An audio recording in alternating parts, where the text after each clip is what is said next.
On the road to San Diego, Cal and his sister Becky discuss the fact they're running away from home because Becky is 6 months pregnant and their parents didn't take it well. Becky is second guessing their decision when she suddenly begins feeling sick, so Cal pulls over near a church to let her throw up. When they're about to leave, Becky says she hears the voice of a boy screaming for help in the tall grass. Cal decides to park the car by the church and the siblings talk back, learning that the boy has been stuck in the grass for days. At that moment, a book is seen on the side of the road and the voice of a woman is also heard in the grass telling the boy to stop shouting. Judging by the volume of the voice, Cal assumes the boy is near the road and decides to go into the grass to help.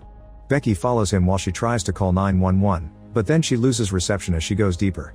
When she puts her phone down, Becky realizes she lost Cal in the grass. She begins speaking loudly to locate her brother and suggests they head back to the car because something doesn't seem right. First they need to reunite, so Becky loudly recites an old naughty rhyme, but this makes Cal confused. At first her voice is coming from his right, then suddenly her voice is coming from his left. Next they agree to jump to figure out each other's location. On the first jump they see each other, but on the second jump they suddenly much farther away even if they didn't walk. After the jump, Becky falls into the mud, and a panicking Cal decides to run toward her to help. Now it's Cal who falls into the mud and he's shocked to find a dead dog named Freddy with flies hovering all over him. Apparently he's been here for a while. Hours pass with the siblings unable to find each other or the exit, and as the sun goes down, they accept they're stuck in the grass field. Becky tries calling her brother again, but she gets really tired so she sits to wait for Cal to find her first.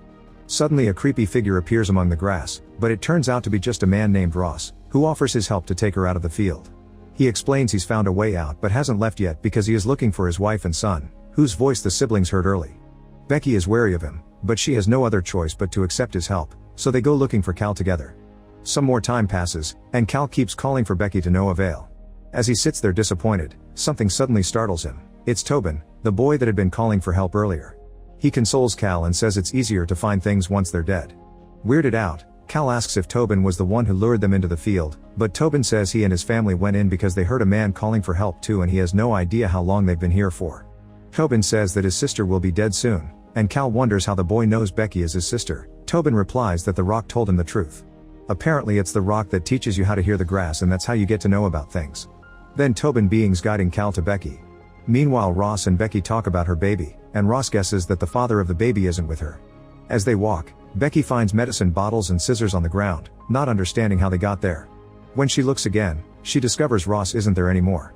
She begins calling for him to no avail, so she changes to calling California as she looks around for any signs. Something suddenly grabs her and takes her into the grass. Back to Tobin, he takes Cal to a small area with no grass with a mysterious giant rock in the middle of it. Tobin urges Cal to touch it, but when Cal comes closer, he hears whispers of what seem to be tribal chants. Right before Cal touches it, Becky is heard screaming, and Cal immediately runs in the direction of her voice, ignoring Tobin warning him to not get in there. Suddenly the day changes to a clear day, showing a truck stopping at a gas station on the same road as the church. This is Becky's ex Travis, who has come to look for the siblings. Since he finds nothing at the train station, Travis continues his journey and finds Becky and Cal's car parked by the church.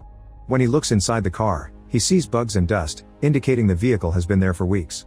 Travis begins calling their names and looking for them, but there's no response. Next he enters the church, but it's empty too. On his way out, he sees a book on the ground and picks it up only to see Becky's name on it. Suspecting the siblings enter the grass field, Travis goes in as well, folding the grass and following the sun so he can keep track of how to get back. Unfortunately every time he takes a step, the grass just unfolds itself.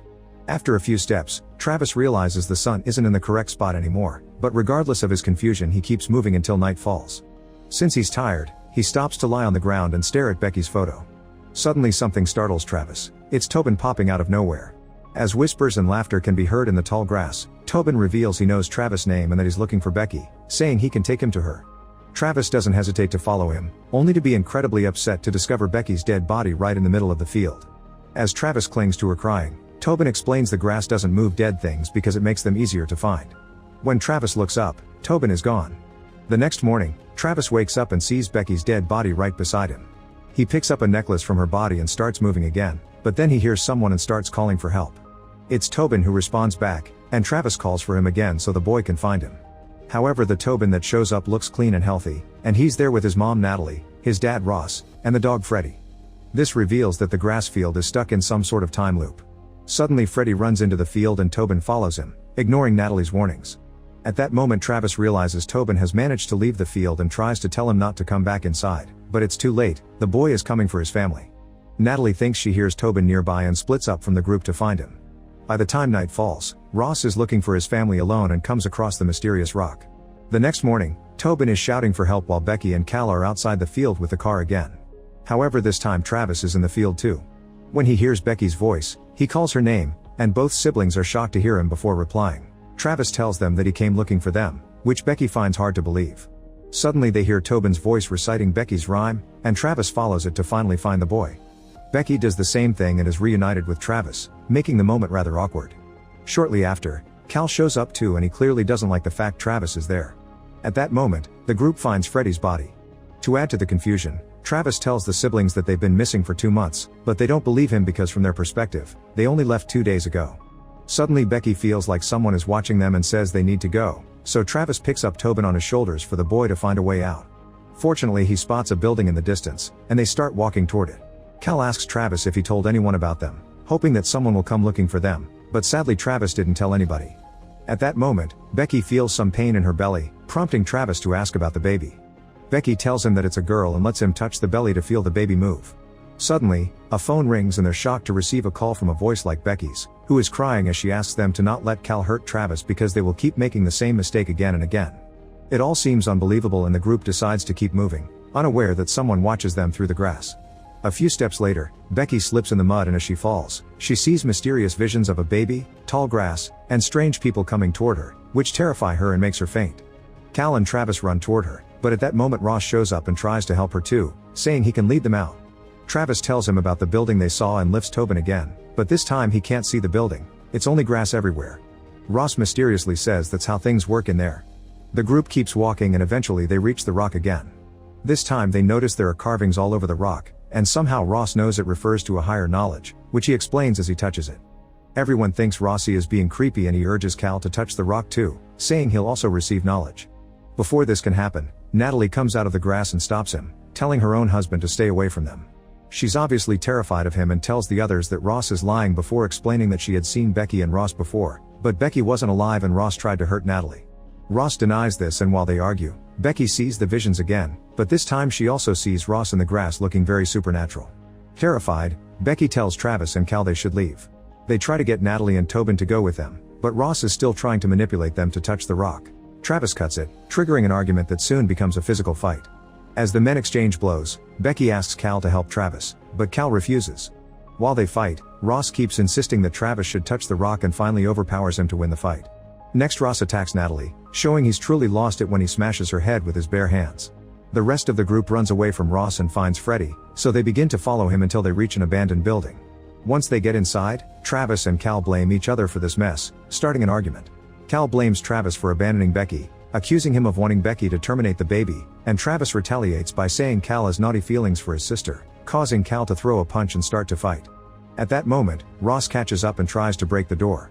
The group immediately takes the stairs to the roof and looks around the area, where they see the church across the field. Unfortunately, they would have to go through the grass to reach it, so they try to figure out another plan. Suddenly Travis sees Freddy running by, but the dog disappears when he walks into the grass. This makes them think there is a hole in the loop that can lead them out. Trying to look for more clues, Travis has a closer look at the field by standing on the edge of the roof, which causes him to slip. Cal notices, but he does nothing to save him and Travis falls to the ground. All this is seen by Tobin and when Cal notices the boy, he tries to explain himself. However, at that moment Ross begins getting closer. The group runs again, but Becky asks about Travis, refusing to leave without him. When Cal can't provide an answer, Becky gets suspicious that he did something to Travis and she walks away from her brother.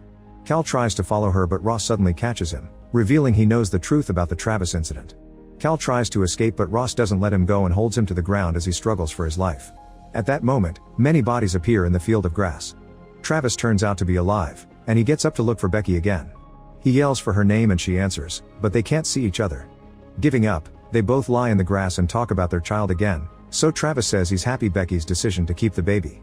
However, Becky confesses that she wasn't going to keep the child and that's why they were going to San Diego. There was a family there who wanted the kid. Upset, Travis swears he will find a way out. Suddenly Ross shows up and attacks Becky. In the struggle, Becky manages to grab the scissors that she found on the ground, but Ross quickly disarms her. Then he brings her down to the dirt, intending to take advantage of her, but this gives Becky the chance to grab the scissors again and stab Ross in the eye. As it starts to rain, Becky runs as fast as possible, only to freak out when she notices there are dozens of grass people coming to her from all sides.